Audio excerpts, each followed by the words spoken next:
নিজের পছন্দের খাবার পেয়ে আমার মেয়েটা তো অনেক বেশি খুশি। আমি তো সবসময় আমার পছন্দের খাবার রান্না করলে সাথে ওর পছন্দেরও যে কোনো একটা খাবার রান্না করি। আসসালামু আলাইকুম সবাইকে।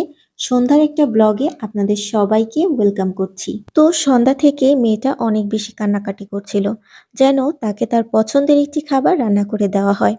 তো আমার মেয়েটা কিন্তু ফ্রেঞ্চ ফ্রাই খেতে অনেক বেশি পছন্দ করে, আর আমার মনে হয় এই ফ্রেঞ্চ ফ্রাই খাবারটা সব বাচ্চাদেরই অনেক বেশি পছন্দ। তো ভাবলাম মেয়েকে কিছু ফ্রেঞ্চ ফ্রাই ভেজে দিই আর আমাদের জন্য সন্ধ্যার নাস্তায় পাস্তা রান্না করে ফেলি।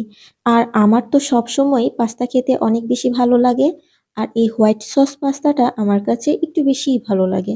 কিন্তু সব সময় সব কিছু কিন্তু বাসায় অ্যাভেলেবল থাকে না, তাই যখন খেতে ইচ্ছে করে ঘরে যা থাকে তাই দিয়ে চটপট করে রান্না করে ফেলি। আর যদি টেস্টের কথা বলা হয়, অনেক বেশি যে খারাপ হয় তাও কিন্তু না। আর সব সময় সাজিয়ে গুছিয়ে রান্না করাটাও কিন্তু সম্ভব হয় না, তাই যখন খেতে ইচ্ছে করে ঝটপট এভাবেই রান্না করে ফেলি।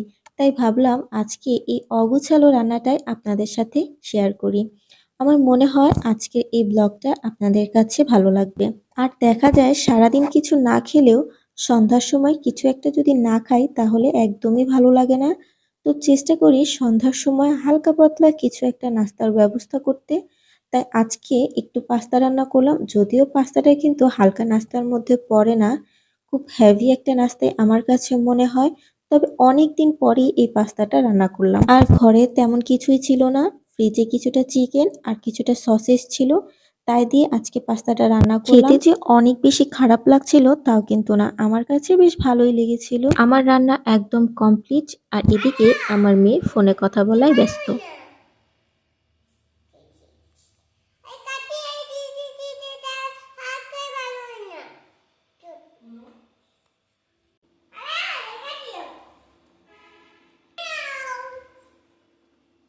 যাই হোক, ও যে এতক্ষণ কি কথা বলল তার কিছুই হয়তো বুঝতে পারলাম না।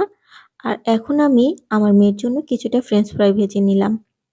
আসলে ফ্রেঞ্চ ফ্রাই ভাজতে তো তেমন একটা কিছুই লাগে না, শুধুমাত্র আলুটা সেদ্ধ করে নিয়ে পরবর্তীতে একটু ডিপ ফ্রাই করে নিলেই কিন্তু ফ্রেঞ্চ ফ্রাই একদম রেডি। আসলে আমার মেয়েটা যখন বাহিরে খাবার খেতে অনেক বেশি কান্নাকাটি করে, তখন আমি চেষ্টা করি ওর পছন্দের কোনো একটা খাবার আমি নিজেই তৈরি করে দেওয়ার জন্য।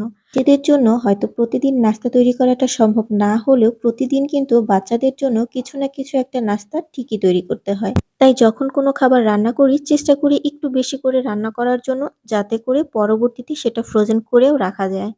শুধুমাত্র খাবার কিছু সময় আগে নামিয়ে সেটাকে ডিপ ফ্রাই করে নিলেই কিন্তু হয়ে যায়।